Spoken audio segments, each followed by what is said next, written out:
Il Covid e l'autonomia, passando per i ricordi dell'infanzia, nel primo libro di Luca Zaia. Ragioniamoci sopra, il titolo dal famoso tormentone della parodia di Crozza, un'autobiografia, quella del presidente del Veneto, nella quale la parte del leone la fanno gli ultimi 2 anni, quando il coronavirus ha stravolto la vita di tutti.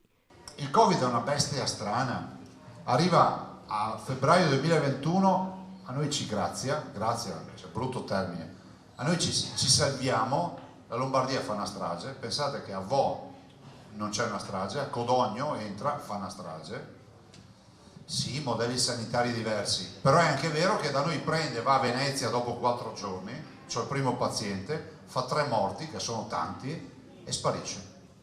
Venezia è in pieno carnevale, Venezia che è l'età media alta, Venezia che è la città dell'assembramento, sparisce. Arriva a Treviso, mi pianta un cluster ospedaliero, cioè da piangere, cioè decine di morti, cioè non ne uscivamo più. E la decisione di informare quotidianamente i cittadini. Non sappiamo se resteremo vivi, non sappiamo quanti moriranno, ma di certo io non voglio che nessuno dica che si sono nascoste le informazioni.